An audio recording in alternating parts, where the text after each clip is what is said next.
But it does give you the ability to say, I've identified a back-running opportunity, a sexdex arbitrage, and I can take advantage of it in this 100 millisecond sort of race. So we're trying to eliminate the need for essentially a latency war. Right now, TimeBoost is doing about $1 million a month. And again, it's basically 100% gross profit margin.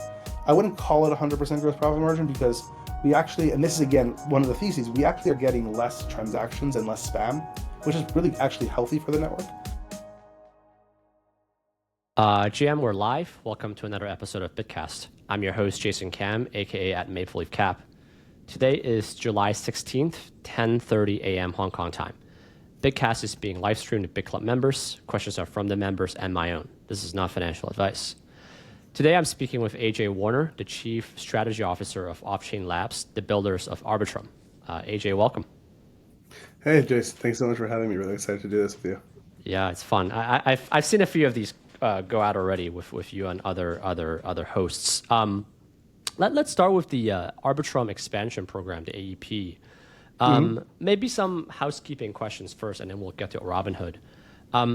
My sense is that the Arbitrum Orbit and the Arbitrum expansion system are a little different, whereby AEP abides with a 10% sequencer fee share, and the Orbit goes to be a different sort of pricing structure where it mostly accrues to Arbitrum 1 and Arbitrum Nova. Is that roughly correct, or is there any additional SaaS? All right, let me explain to you, and I think it's actually helpful to take a step back to figure out how we get there and the rationale behind the AEP, because I think it will sort of contextualize in a more effective way.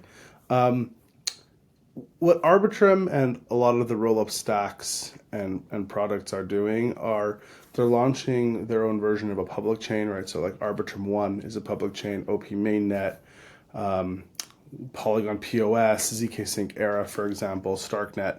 And then they also are building like SDKs to be able to launch your own chain. And what everybody's sort of grappling this, and we'll talk about this, I'm sure, throughout this podcast, but how we call like those two things, the Arbitrum 1 and the Arbitrum stack, on what we call Orbit, like the barbell of Arbitrum products across which, we can service developers throughout their life cycle. What everybody sort of grapples with is like, what is the business model for why teams should use your stack to launch chains? And a lot of teams have settled on different architectures. I'll talk about Arbitrum in a second, but it might be helpful to contrast with like another very popular stack, for example, the OP stack, in which they have like their own freemium version, which is the software is open source, so you can just like deploy it. And like, I think like, for example, Mantle has done that, where they just like use the OP stack for the sake of they're building their own blockchain. Or you can join like the super chain, which is this collection of blockchains. And their business model is you join the super chain and the interoperability, you give up your governance to OP token holders, and you contribute like a profit share of 15%. That's their model. Our model is very different, in which it's focused much more on allowing the developer to have as much freedom as possible. So we don't want you to adhere to Arbitrum governance. We don't want you to have to prioritize interop in the form of interop that we want you to utilize. Our approach to this is very simple. The thing that Arbitrum does well is it helps you build the best execution environments, and that's what we want you to be able to utilize using the Arbitrum stack, is just use our execution environments. The question is like, how should we monetize? So Arbitrum has its own freemium model as well, that's governed by like what we call our community source license, which is a variance of like the BSL, the business source license that's frequently used in the industry. And the way it works, and this goes back to like sort of what you were saying with the Orbit and the 10%, the way it works is as follows. If you launch your chain using the stack on top of Arbitrum 1 or Arbitrum Nova, almost everyone does it on top of Arbitrum 1, that version is free. You don't have to have any profit share or revenue share with the Arbitrum DAO. And the rationale is two things. One is you're creating very strong network effects for Arbitrum 1, because all of the transactions that happen on your blockchain environment settle and run through Arbitrum. And the second is you likely will have a lot of economic activity happen on Arbitrum 1. So frequently these chains will like launch their governance tokens on Arbitrum 1, and contribute economic activity in that way. If you don't want to launch as a layer 3 that settles to Arbitrum 1, you can launch anywhere you want, customize however you want. And that's what, for example, Robinhood and Athena are planning on doing. And if you do that, the way the product works is you just contribute a 10% profit share back to the Arbitrum DAO. And it's quite elegant and it's quite simple. And you're part of the family, whichever one you choose. You can get the marketing support, business development support, ecosystem growth, whatever you need. And our thesis and our strategy, it falls under, you might have heard us use the phrase Arbitrum everywhere, is we really want the technology stack to be proliferated everywhere. So, for example, even if you look at Base, which is obviously competing L2, the major app chains that are built on top of Base, like Degen Chain and Blackbird, which is like the restaurant loyalty program, they're actually both Arbitrum chains. You have chains that are launching on top of other ecosystems. And we want all of these chains to use the Arbitrum technology stack, and we want them to be as flexible as possible. We want to build execution environments. So the Orbit versus AEP is actually just a function of where you settle to. They're all called like Orbit chains. If you settle to Arbitrum 1, it's free. Otherwise, it's a 10% chain revenue share. That's very clear. And there's no additional, there are no other fees on top of this from what we just talked about. No. I mean, the only sort of variation of that, and it's part of a Arbitrum expansion program, is whatever ordering mechanism you decide to use for your chain, whether that's something called TimeBoost, which we can get into, or if you use like a priority gas auction, that's inclusive of the 10% profit share. So it's not just like transaction fees, it's also the ordering functionality that you have as a part of that. Got it. And this is like an omnibus type of like agreement you literally sign with. Yeah, you don't a have to company sign like- anything, actually. You actually don't have to sign okay. anything. That's what's so elegant about it, right? If you like read the license of the community source license, like what we call the Arbitrum expansion program and the BSL, these are both permissionless to deploy. You don't have to sign with anyone. Anyone can do this. The third option you can always have is you can always negotiate a license, which with the Arbitrum DAO.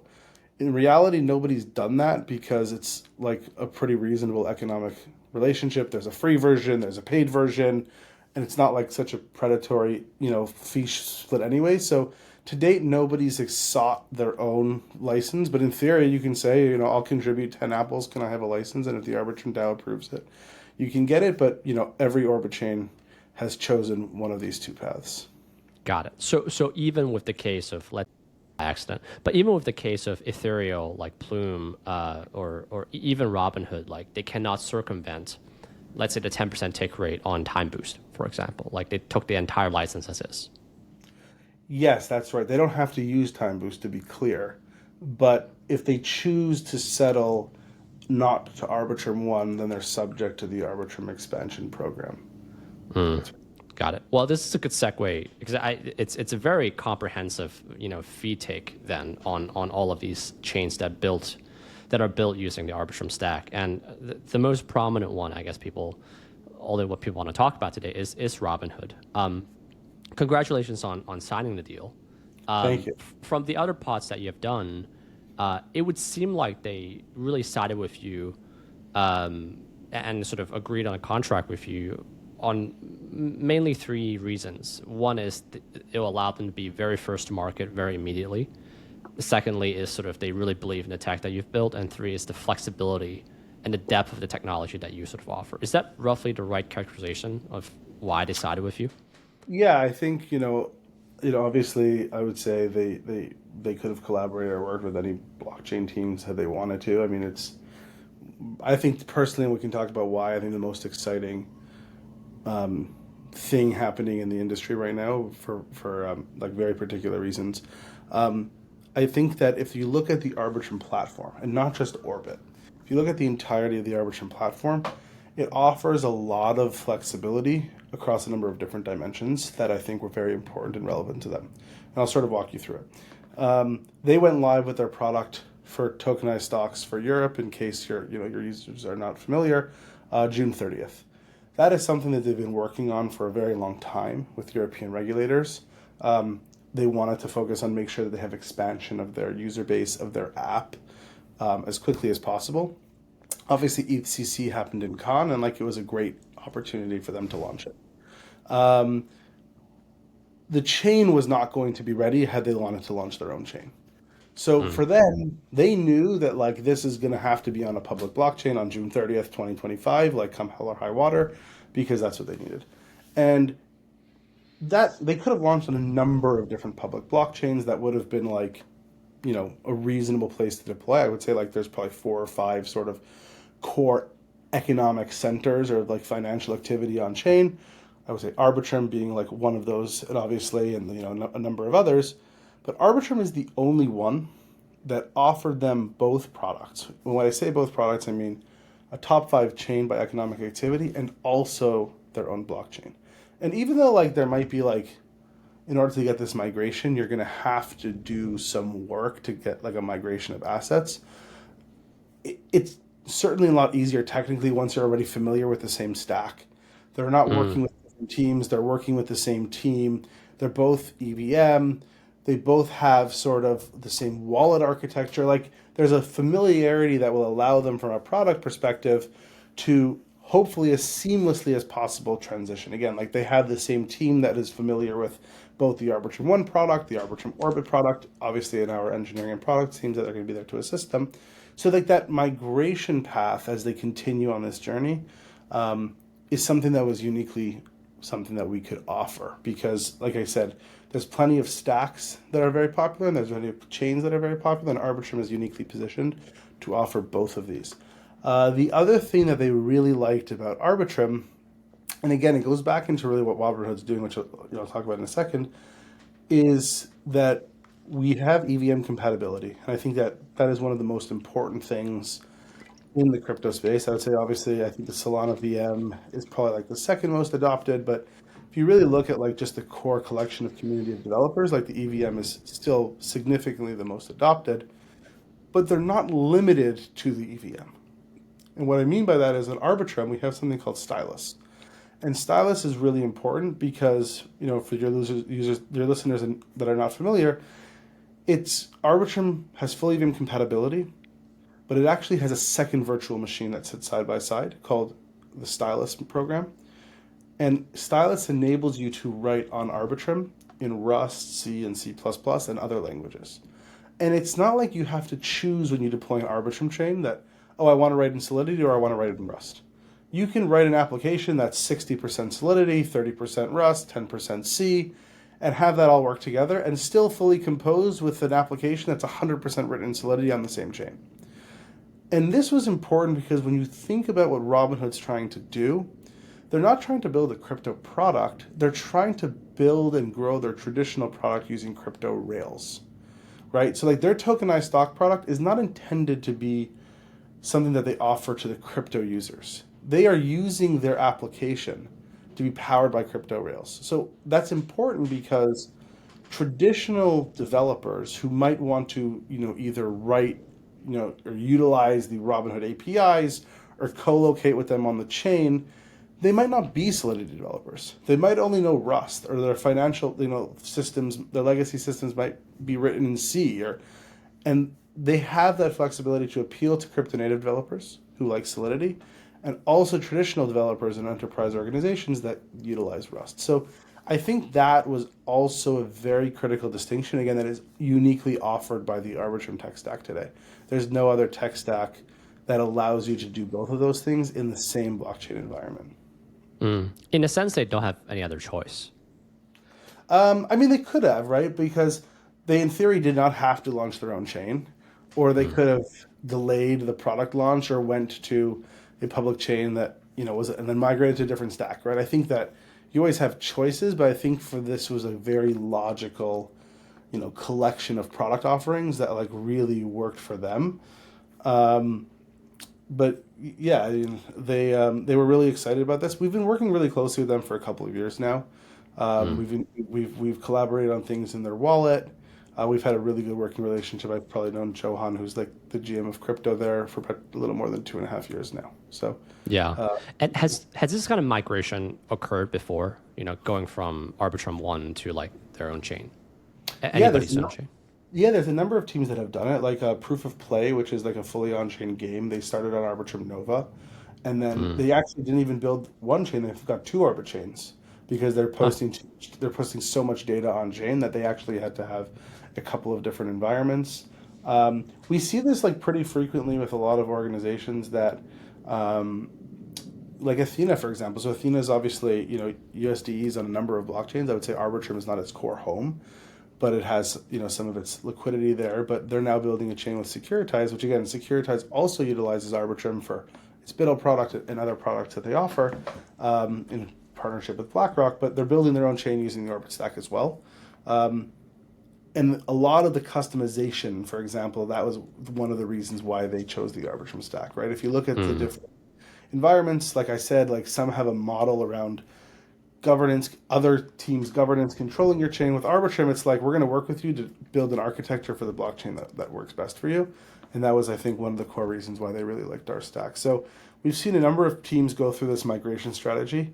I think that we're going to see it actually a lot more now. And, we've been getting a lot more inbound on this after Robinhood because there's a lot of like financial institutions, and we can talk about. I think it's actually really important for your listeners to understand why someone like Robinhood would want their own chain. We can talk about that in a second. But one of the things that I think is really important is there's a lot of urgency right now amongst organizations to move more quickly in this industry than ever before. Traditional financial institutions see what's happening with stablecoins, they see what's happening with tokenized stocks. Asset managers understand how quickly this can move, and there's real sense of urgency to ensure that they don't get disrupted. That doesn't mean that they have the internal architecture to like just like launch their own chain, even if they have millions of users, right? They got to start slow, Mm. and this path, like we can offer them, be like, look, like you're not going to get fired if you choose to launch on Arbitrum One. Like tons of teams use Arbitrum One. Start there, get comfortable on chain, build up your user base, take advantage of composability, take advantage of shared liquidity, take advantage of existing infrastructure and tooling. As you build your mandate on chain, we'll work with you on a migration strategy to have your own chain. And that is something that is like almost like soothing, I think, to a lot of financial institutions that are like not sure how to balance the need to move with urgency, but also the need to have some control over their blockchain environments. So now, like, just to finish the thought, like, why would anybody want their own chain? So I've been like on the record largely that I think too many teams, like not so much in 2025, but if you went back to like 2023, beginning of 2024, it was like, oh, everyone's launching an L2. It became like a meme, right? And it's actually ironic because of it kind of like Arbitrum Orbit stack was actually not the most popular stack at that time compared to some of our competitors. And I think it's because of this thesis that we've had that not everybody should actually necessarily have their own chain. So there's a couple of reasons why I think organizations should have their own chain. And a lot of it comes down to whether the trade-offs on the product perspective or on the business side outweigh basically the question of is it worth turning potential revenue into operating expenses for the advantages of like shared composability, shared liquidity, and infrastructure, existing infrastructure and tooling. So the way I think about it is there's a couple of main reasons why you should have your own chain. The first is if you want to do something that would be impossible to do on a public chain. So, for example, you want to build an architecture Ape Chain's a great example. They've built their entire blockchain around the core of like ApeCoin staking and utility for the Ape token. You couldn't really do that on a blockchain, on a public blockchain, unless you used like a lot of paymasters. It'd be very, very clunky. So for them, basically figuring out how do we add utility and an ecosystem around our community and our product is a reason why they wanted to launch their own chain. A second reason why somebody should launch their own chain is if they're extremely sensitive to the noisy neighbor problem, which is basically there's no financial activity associated with these blockchain transactions. It's really just like a ledger. And we do not want to deal with congestion. We want to have more control over who interacts with it, etc. Like that's like a much less sexy reason, but a very rational reason for why you might have your own blockchain. Because again, launching an L2, like you can do it for as cheap as a few $1,000s a month. So it's not like a heavy overhead in order to accomplish this. And the third reason, and this is, I think, the reason for Robinhood, is if you want to make sure that what is potential operating expenses is actually revenue that you can retain. And this is a really critical component of our thesis and why we have the 10% profit share under the Arbitrum expansion program.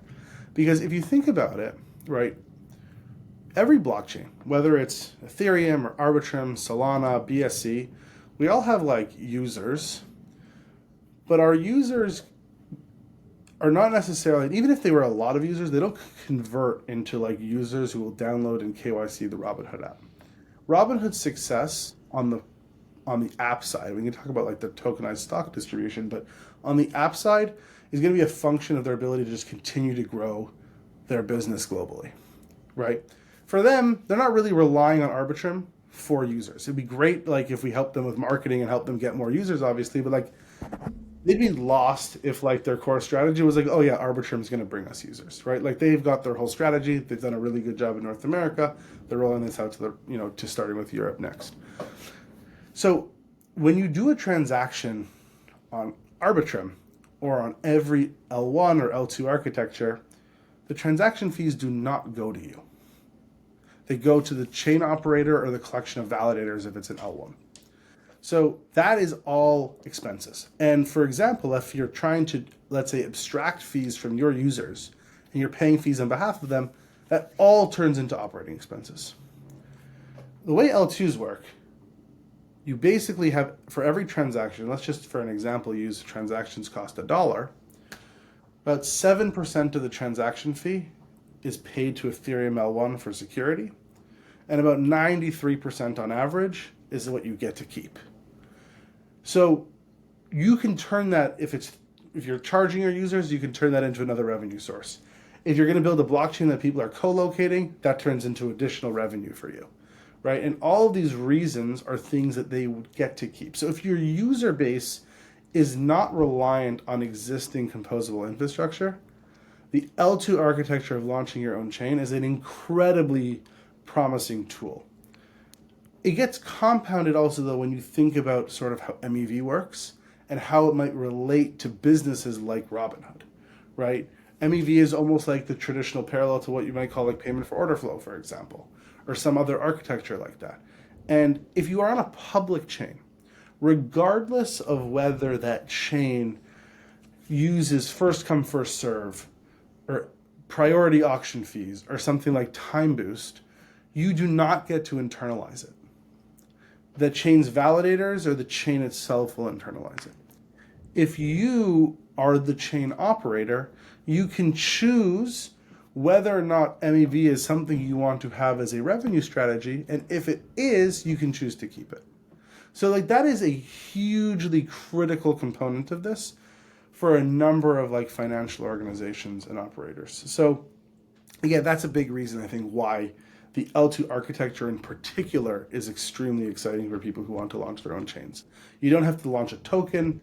You don't have to spin up a decentralized validator set. You don't have to incentivize them. You can inherit security from Ethereum, build very high gross profit margin businesses, and have a lot more control about how you're going to design revenue without sort of making it turn into operating expenses if you choose not to turn it on.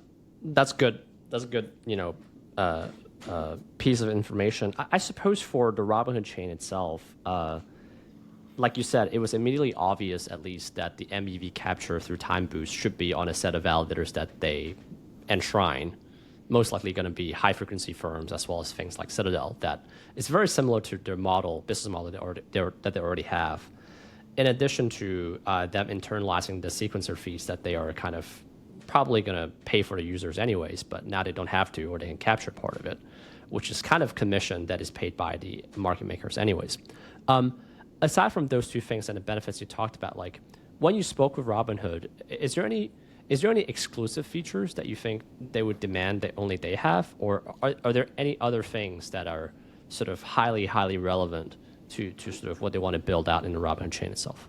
Yeah, I mean, there's nothing exclusive that we're building for them. Like we're working through them through the design, but there's nothing like that there's proprietary to them in any way that that we're building today, they are thinking we're still doing a lot of the design of the chain, right? So it's the ETA is still TBD of chain launch, but I think they are when they're thinking through the design, they're thinking about questions right now. And I'm not going to share too many specifics. It's not my place to share, but what they're thinking about is how does this chain service the product, right? So they're not looking to launch like a generic L2 for the sake of just being a generic L2. Like they're being very thoughtful about these questions of, kind of like what you're describing, like what is the business model, what is the revenue model of both the chain and the application? If we bring our business on chain, like how are we disrupting ourselves? So they're being thoughtful about these questions, and they have the entire flexibility of figuring out how to design whatever they want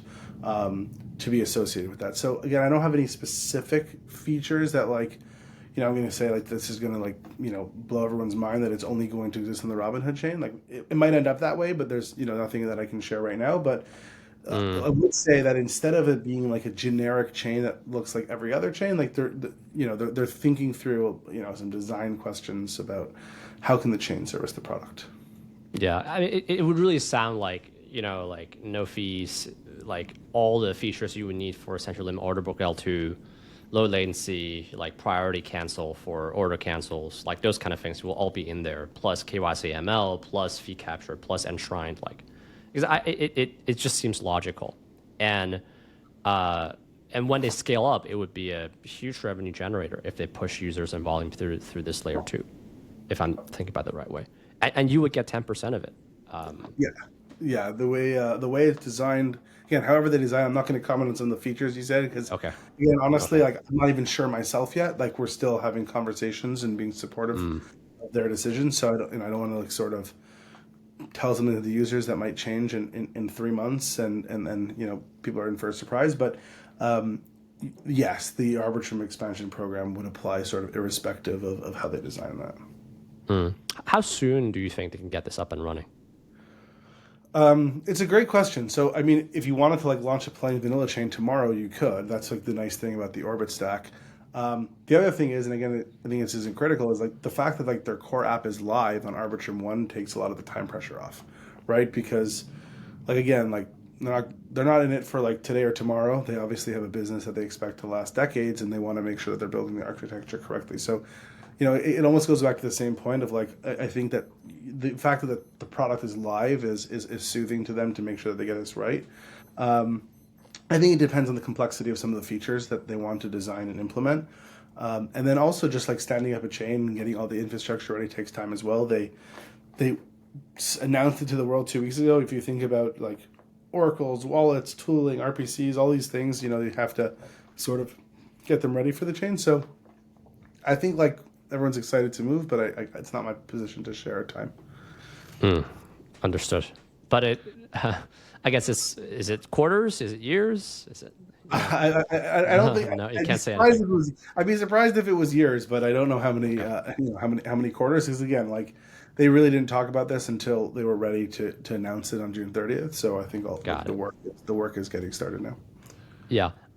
In a sense, they are co-building it with you because as you help them figure out all of the things that you've built are highly relevant to all the other clients. They know for a fact also that by the virtue of them working with you, it just kind of validates your entire product so that you can sell to JP Morgan or something.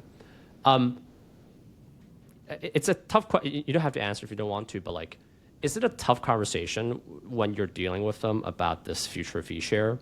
Because because of their business model, it seems really kind of logical that as they jam a lot of the volume through this layer two, a lot of the fees that is generated will be through PFOF and will be through kind of this application-based transactional volume. And you taking 10% of that, it seems like very, very high. So like, is that an easy conversation with Robinhood in terms of this discussion? Do you feel like you'll get a lot of those? Do you feel like they'll back off at some point? Like there's some different arrangements? Is there anything you can comment on? Yeah, I can't share too much. I think that like it's definitely a conversation we had, and both sides were like happy with like the arrangement that that we've reached. But yeah, unfortunately, I can't share too much on some of those conversations. Got it. Well, I have to ask. Yeah. With this partnership, it does seem highly probable that you are in discussions with a lot of the other financial institutions, as well as kind of being this enterprise plumbing for non-financial institutions.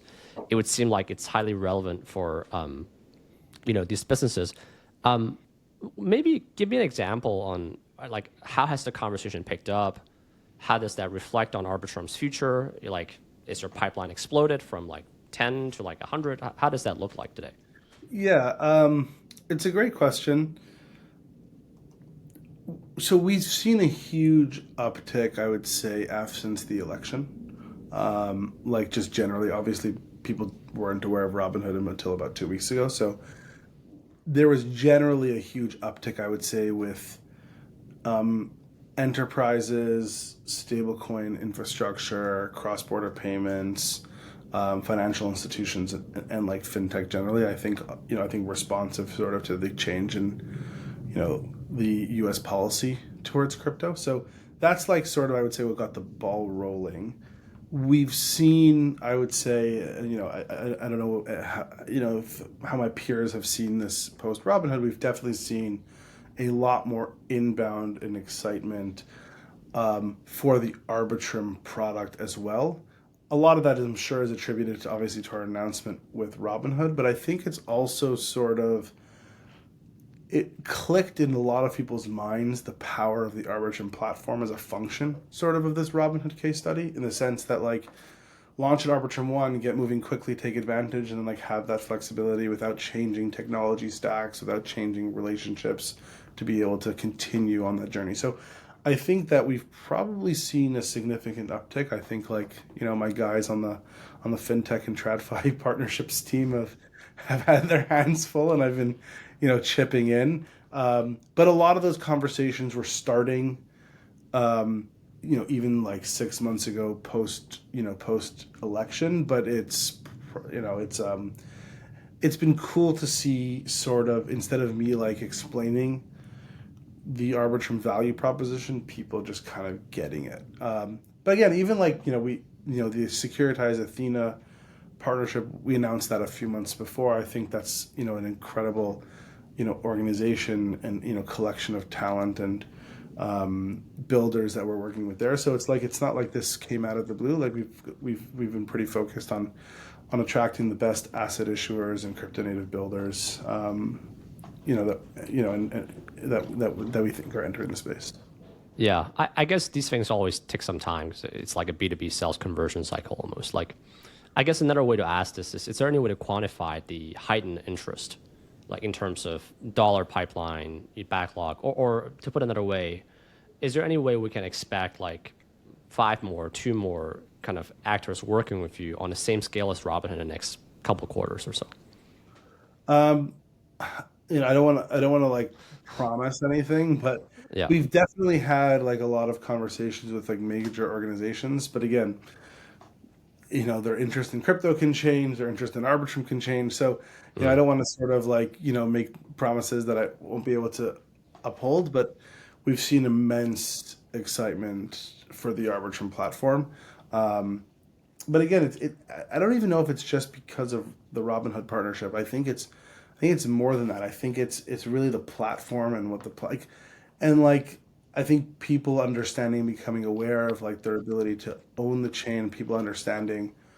I think actually, more so than just Arbitrum, and maybe I'm deflecting. So if I am, Yeah, yeah, you are, but that's fine. I you kind of call me out expected. on it. The thing, I think it's actually a lot more validating for the Ethereum thesis.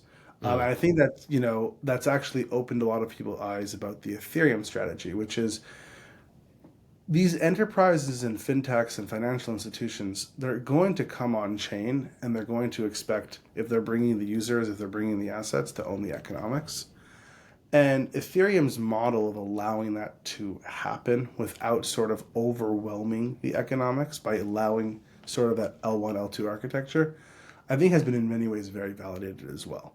Because even if like Ethereum had all the bandwidth in the entire world, right? I think this is one of the things that people got wrong over the last 18 months on the L2 thesis. It wasn't because Ethereum couldn't scale that people wanted to launch their own blockchains. They want control of the product and they want control of the economics. Mm. And that is like I think a really critical point that's been validated. And it hasn't just been validated with Robinhood. It was validated with Coinbase. It's been validated with Kraken. It's been validated, with a lot of these sort of, new generation launches of blockchains. Again, some will fail and some will do well, but the value proposition of what Ethereum can offer as a base layer, it has, I think, been in many ways validated. And the value proposition of Arbitrum, with the flexibility that it can offer, and the flexibility of programming languages, the flexibility of when to launch the chain, the flexibility of what that chain looks like, I think has been validated as well. Do you feel like your win rate has gone up after Robinhood? It's been too early to tell. Okay. Our team is like working like crazy to try and win as many deals as possible, but we've had that dog in us always. We've always been looking to win deals. I think for us, like again, the Robinhood deal obviously wasn't something that happened overnight. I think the thing about my team, and I owe them all the credit. I know some of them. I know Kit. Like they hustle, they work really hard. We've got a very good thesis for what we think are good opportunities that are likely to succeed. We don't just like chase brand names for the sake of brand names or partnership announcements for the sake of partnership announcements. I think like Arbitrum's brand reputation has been about integrity, product focused. Not always the sexiest name in the industry, but somebody that I think everybody has confidence is going to be able to deliver. I think it's why we've been the home of DeFi growth and a huge source of on-chain innovation, especially on the financial side for many years. So, like to me, this was almost like I don't know if an obvious outcome is a fair way to say it, but like a validation of like what our team has been doing. Yeah. And like I told my team, this is just it's a good win. We take the win. We make sure that we continue to work and may help them successful however we can, and we get back to work and we win the next one. We stay hungry, we stay positive, we stay confident, and we find the best opportunities to contribute. You guys definitely worked hard on this. I can tell. Before we move on, last question on Robinhood. You guys didn't pay them to onboard, right? I can't comment. It's sort of on like commercial. So, Okay. yeah. Got it. Like Okay. you said, yeah. Sorry. Yeah. I want to talk some numbers. I guess on Arbitrum One itself, you currently you're run rating $15 to $20 million of fees on this platform for sequencer fees. Is that roughly correct? The chain fees are probably somewhere around there. Okay. We'll talk about all the different economics, and I'll talk about how they interact with each other. But Yeah. generally speaking, it's fallen a lot on a revenue side post 4844, but the profit margin has basically tripled post 4844. Because essentially, and I've said this for a very long time, actually, pretty publicly. 4844 Ethereum gave L2s a way too good of a deal, right? Like if you think about like the marginal cost, like no one was going to leave launching L2s if you went from like a 70% profit margin if you're Ethereum to like 30, but what they did was they dropped from like 70 to like 3 or 5%. There was just too much blob capacity. I think we're still seeing that like blobs are not saturated. So yeah, something like that feels about right, but that's also in some ways a conscious decision, which I can talk about in a second, of how we've designed Arbitrum One. Essentially, what you see is, and you see this on other blockchains that have like a lot more throughput by design, that they're not really focused on like spam minimization, and a lot of spam contributes to transaction fees. So we've actually taken a different approach where we try and have congestion be a little bit induced a little bit earlier because we want to make sure that the network can remain more decentralized and have more of a reduction in spam. So that's like sort of one caveat. The other is like the TimeBoost, which I'm sure you're going to ask me about in a second. Yeah. I can wait for you to ask it if it's easy. Yeah, well, I just want to break this down a little bit because like let's say before TimeBoost, like previously it was $40 to $50 million of sequencer fee, and then after this update, like it drops to 15 to 20, based on 2.5 No, it didn't million. drop so much. It didn't drop so much Okay. because of TimeBoost. It dropped a lot more because of 4844. Because 4844, and then it's like 2.5 million transactions per day, 2 cents per transaction, and you make a 93% margin on this, right? And it's like a So $20 million. something around there. TimeBoost is something that was additive. So let me Yeah. walk you through the history of TimeBoost. And one really important thing about TimeBoost to understand that I think a lot of people get wrong is it's not about profit maximization.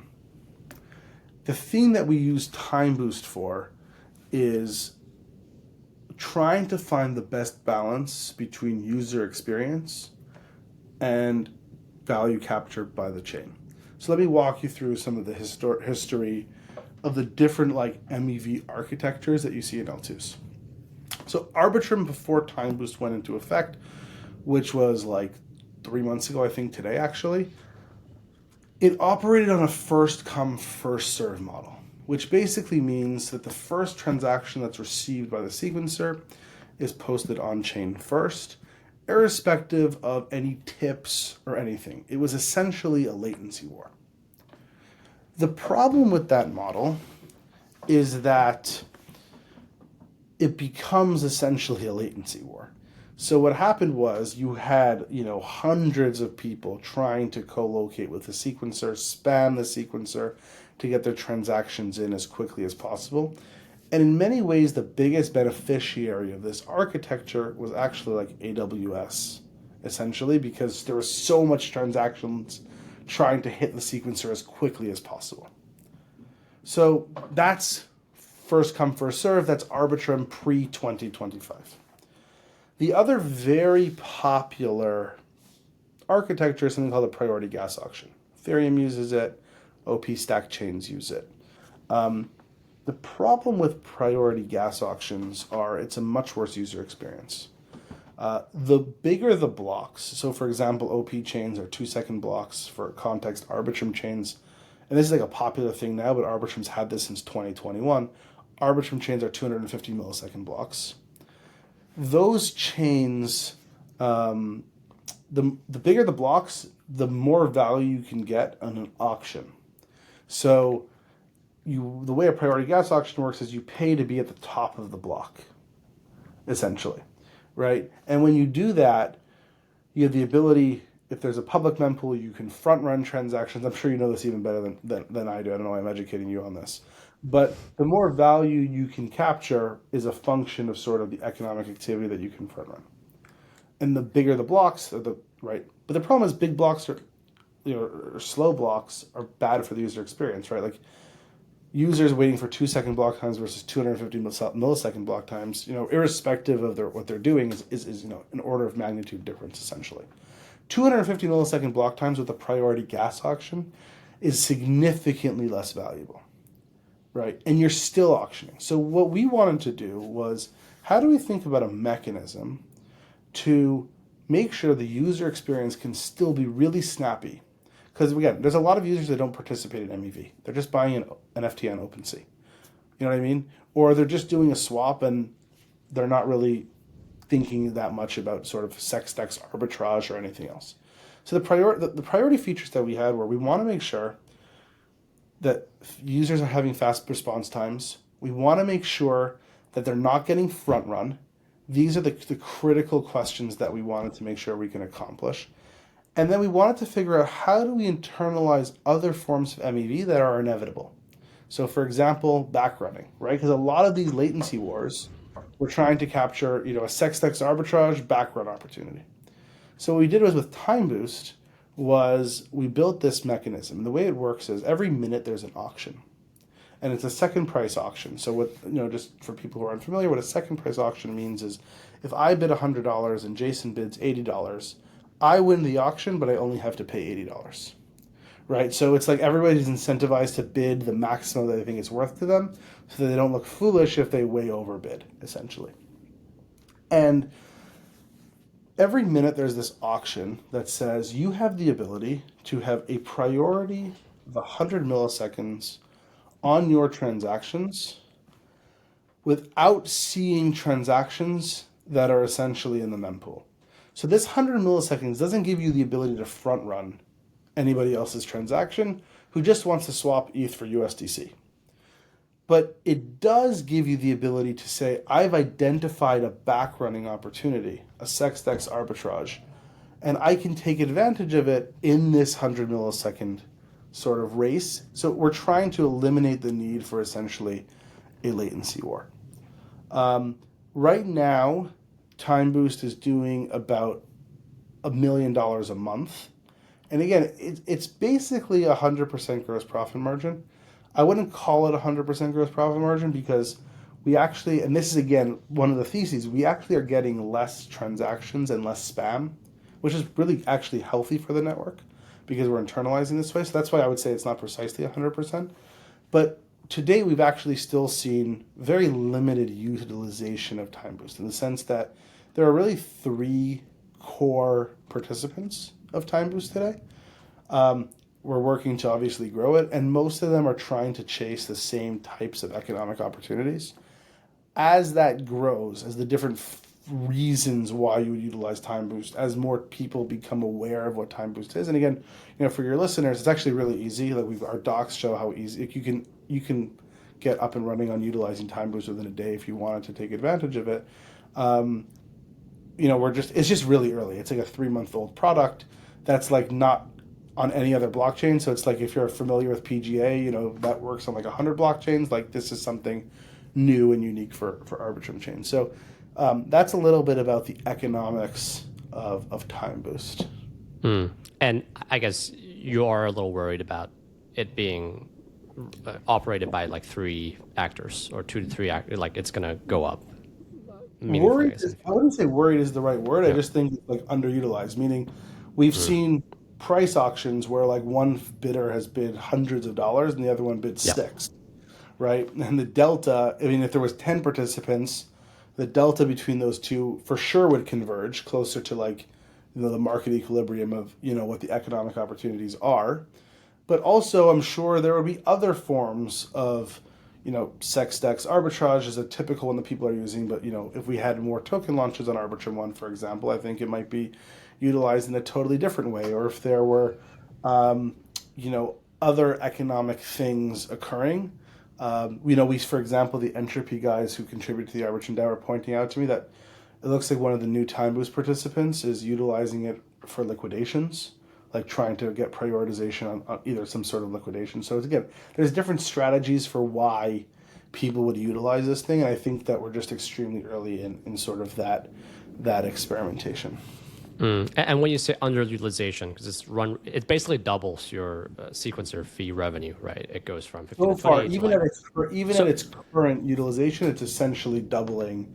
correct. Exactly. So when it reaches a fuller utilization, as people figure out what they can do with this, let's say in a year's time, like, is it 10? Is it like 50 million? Is it 100? Like, Yeah, in we've your seen mind, what's the scope of the increase? there's been different reports that have estimated that it could be utilized if it was effective, like up to $100 million a year for the Arbitrum DAO. Again, we're not doing that today. I don't want to again overpromise or financial advice, obviously, but Yeah. it's a function of like variation of economic activity, and market participants, right? Like Yeah. you might, like for me, for example, and just 2 of the participants are public, like it's Selene, and Wintermute participate. So like I'm not giving away any secrets there. Yeah. Their willingness to pay for this is obviously significantly higher than mine, right? Mm. There might be somebody else, whether it's like Oracle providers or people who want to, think about how do we top up collateral in perp hedge positions before we get liquidated, who might have a totally different prime time preference for like how they need to be at the top of the block. Yeah. And their willingness to pay may be like higher than Wintermute or Selene's, right? So that's what I'm saying. It's really a function of who is utilizing it, how much competition there is, and how much they're willing to pay for this opportunity. So obviously a changing, like evolving landscape. I guess what I'm trying to get to is, if we were to take Orbit out of the equation for now, like Arbitrum 1 itself, it seems it's evolving. So it might be like a 30 to 100 million type of ARR business, depending on the day and depending on kind of who participates. Roughly the right idea. Am I missing anything in that equation? No, I think that based on historical evidence, like that seems like a reasonable perspective. I think one thing, Okay. and I don't know if you wanted to talk about this or not, but one thing that's I think it's really important to emphasize is these revenues are not directed to like a foundation. Yep. They're directed on chain into the Arbitrum DAO's treasury. Hmm. And that is unique amongst L1 or L2 blockchains. The idea that revenues are directly into a wallet controlled on chain by token holders. The only way to get these assets out of that treasury wallet is a token holder vote. And I think it's critical to a lot of the broader business strategy that we have with Arbitrum, what I like to call a digital sovereign nation, because you actually have authority over these assets. And that's enabled us to think about other ways to generate business and revenue on behalf of the Arbitrum token holders and for the growth of the Arbitrum DAO. We've got a DeFi fund that's deploying somewhere between, I think, 30 and $40 million to grow the DeFi ecosystem on Arbitrum and generate yield. We have a group that's working on behalf of the Arbitrum DAO to buy money market funds to grow the RWA ecosystem on Arbitrum. So all of these revenues are generated for the Arbitrum DAO token holders. Again, it's like pretty complex. I'm happy to walk you through it if you think it's helpful for your listeners, but it's really the basis of a broader strategy. Generate revenue from very high gross profit margin business lines, have the authority from the Arbitrum DAO to redirect that to compound growth and demand for the platform, and also sort of compound the assets sort of that belong to the token holders. Yeah, I'm quite certain that if your $110 million treasury, excluding the Arbitrum token, so it's like 50 million of cash and then 60 million of Ethereum, probably higher now, you can earn a pretty decent yield, maybe like a couple $1 million a year pretty easily from that. And then 30 to $100 million of TimeBoost plus sequencer fee. How big is that 10% ref share going to be for you, you think? I guess you don't On count the Robinhood. Arbitrum Yeah. on the Arbitrum expansion program, Yeah. it's a great question. I think it's obviously a function of how much economic activity these chains get, and how many chains we get, right? So I think it could be quite large. I don't want to like sort of ascribe numbers, but even I mean, if Arbitrum One and Robinhood were doing the same thing, then it would be somewhere between $3 and $10 million for the Arbitrum DAO. Just like obvious and simple math, right? There's other blockchains that are also right. So the Converge, which is the chain that's being launched by Athena and Securitize, I think that's going to be a core economic ecosystem. Ethereal, which is the perp dex launching on top of it, is also using the Arbitrum Orbit stack. Plume, which is like an RWA focused chain, recently launched as well. So I think the collection of chains, there's a whole like other tail of chains, obviously. Like a lot of them are L3, so they don't pay the 10%, but there's a lot of chains that are utilizing the Arbitrum stack that might be focused on other use cases, which are less about generating revenue from transaction fees and ordering, for example. But I think there's a lot of chains that are starting to come on, using the Orbit stack, and it's hard to predict what the future would look like. But I think it's a very exciting potential growth path for Arbitrum, and again a diversified revenue stream. Yes, because it seems like there's a pretty good shot on 50 to 100 million of ARR in like a year's time. 5 to 10 to 20 of it comes from the 10% rev share. 5 to 10 comes from your fee and interest income and venture book capital gains generation. And then maybe 30 to 100 from sequencing fee plus time boost.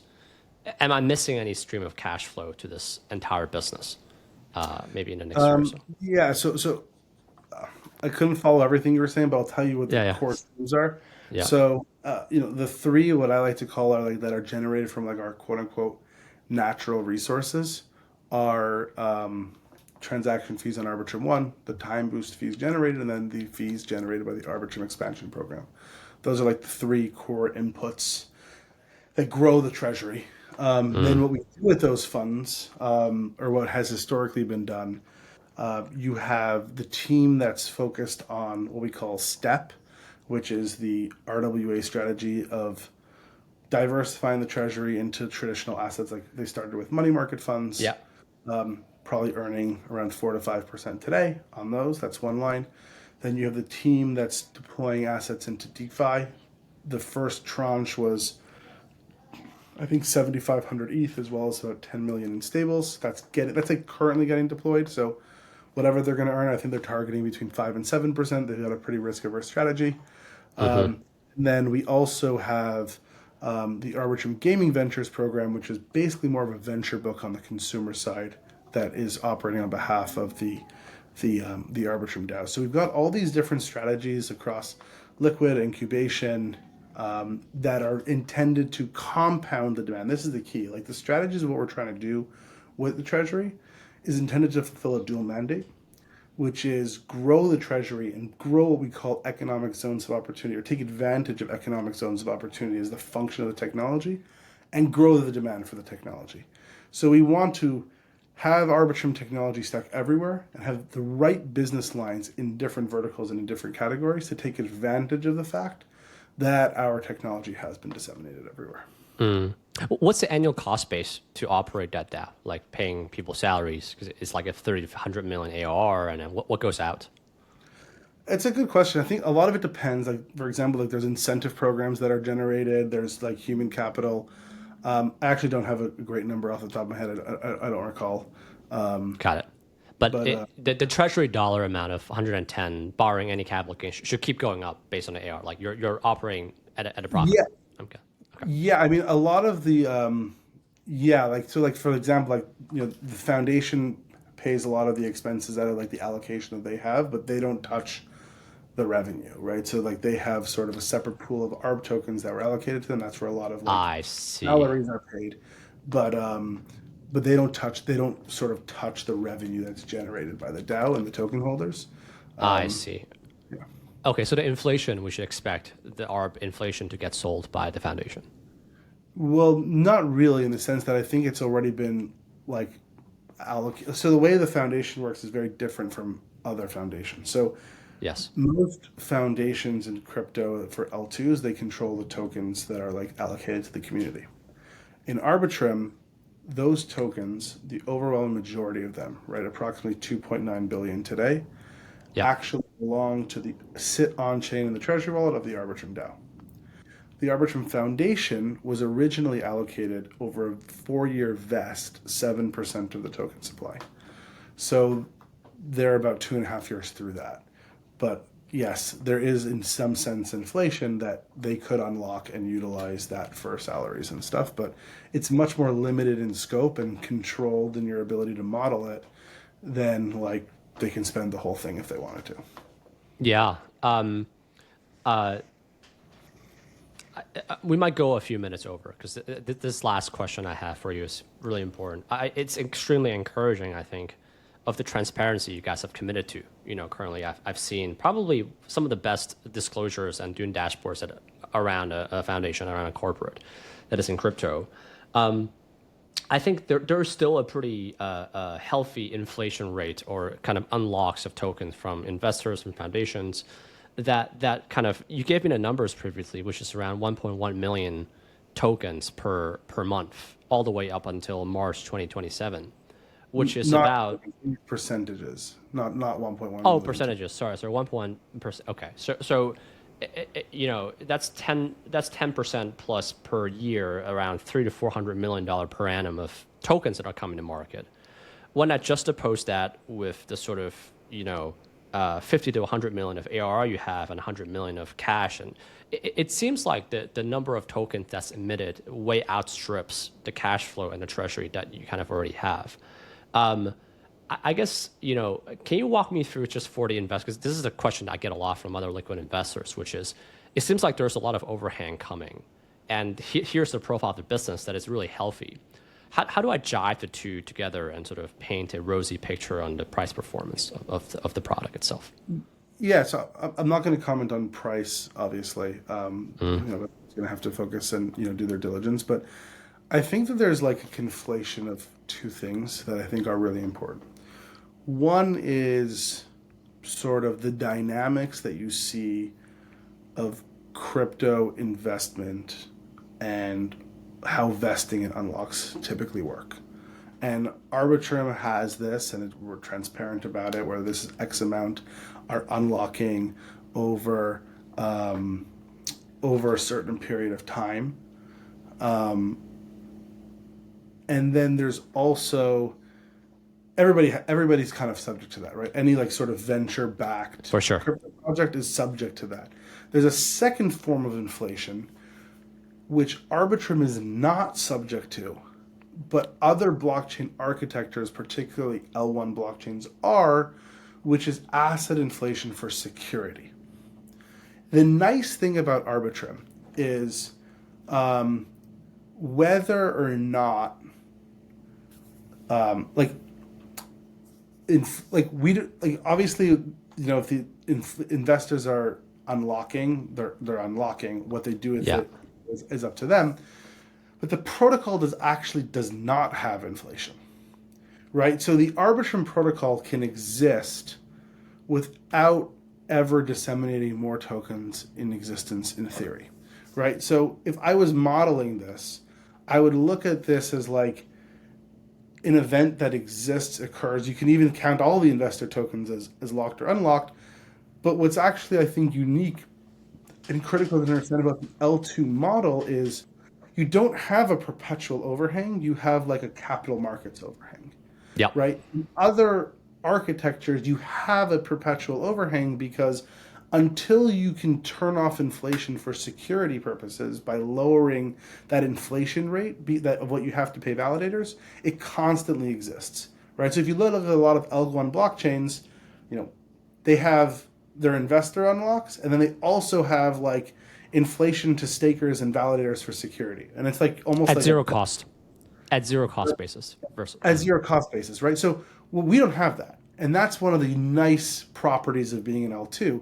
Yes, we have like these capital markets overhangs, right, which is true, and it's the core, that 1% you're describing is like somewhere in the range of like 40% to the team and employees, etc., 40% investors and 20% foundation.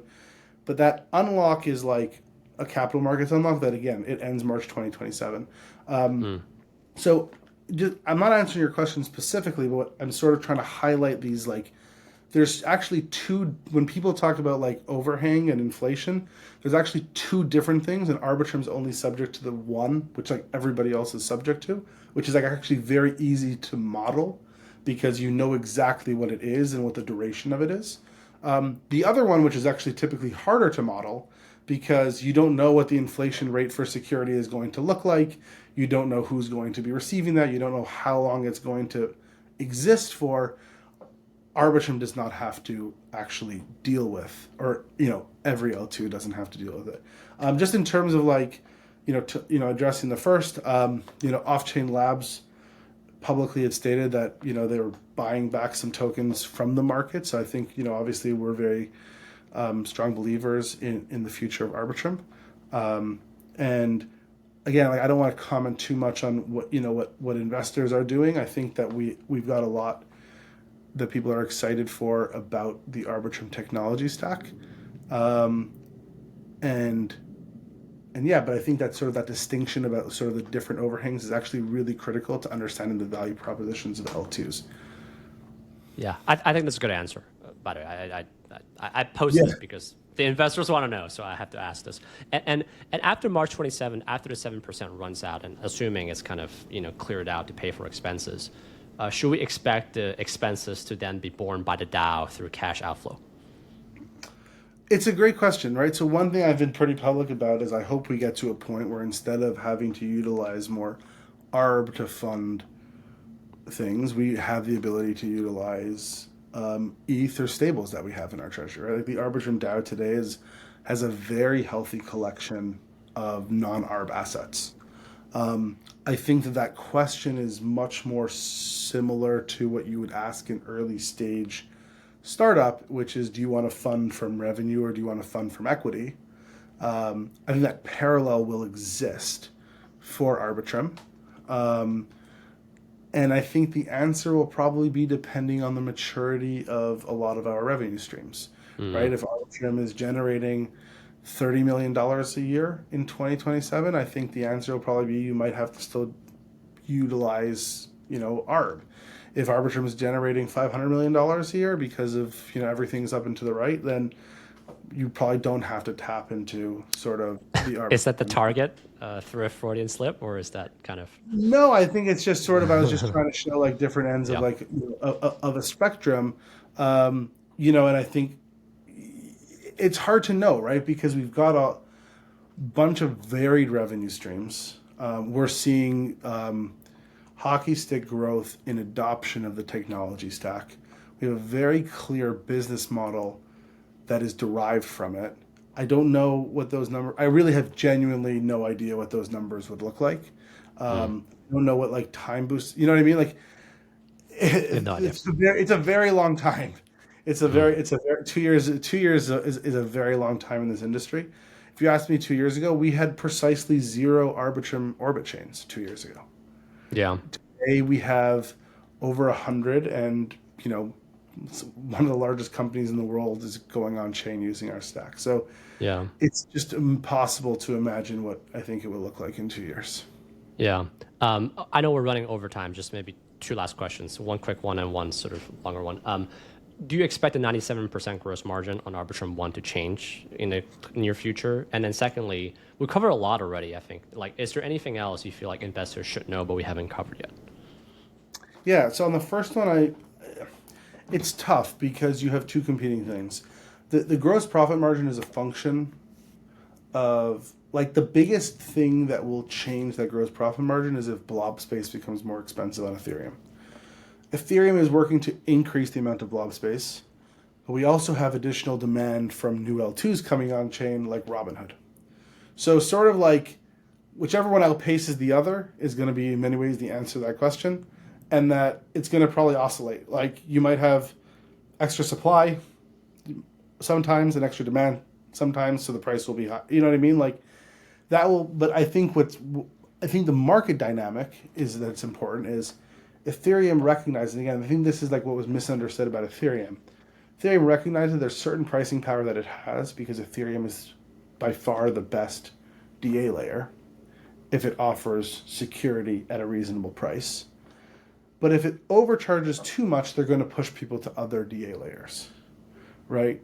And that economic dynamic is a critical part of, I think, that market equilibrium that you're going to continue to see. So I don't know if it's going to be 93% or if it's going to go. There's been days where it's been 99%, and there's been days where it's 80%, right? So like that 93% number is like, don't take it as a gospel. It's really a function of sort of what I remember seeing based on some dashboards over like an extended period of time. So don't hold me to it if it's off a little bit. On your second question, things that I think people don't understand about Arbitrum, I would say we touched on it a little bit, but the corporate governance of Arbitrum is truly unique in the sense that the revenues are controlled on chain. The Arbitrum token holders, for example, have control over the Arbitrum Foundation in ways that are unprecedented compared to traditional sort of foundation DAO structures. We have a gaming fund called the Arbitrum Gaming Ventures. It's structured a little bit more complex than this, but it essentially operates with the DAO operating as its LP. And it's deploying funds on behalf of the Arbitrum community into games to capture value, whether it's equity, rev share, tokens at the application layer that are benefited from the usage of Arbitrum technology. So it's like a totally different business model. We didn't touch on it so much around this like digital sovereign nation concept. But don't think about, I like to say Arbitrum is not a blockchain. Arbitrum is not a stack. It's a digital sovereign nation that has a platform that is an extremely valuable resource that it can benefit and build businesses on top of that are a function of what it can disseminate into the world. So I've written a piece called Arbitrum as a digital sovereign nation. My vision for it as a digital sovereign nation. I don't know if you have like a way to share that, but Yeah, happy to we send will. it to you, Jason. But I think that that's probably something that I think people who want to learn more about Arbitrum that we didn't really discuss on this podcast would benefit a lot from. It's another. I think I've had this conversation with you actually. I think it's another Yeah, you 45. have. Yeah, you It's another have. 45 minutes, sort of, on a completely different topic. Yeah. Very informative. Thank you so much for your time, AJ. Yeah, thank you so much for having me. I really appreciate it. Thank you.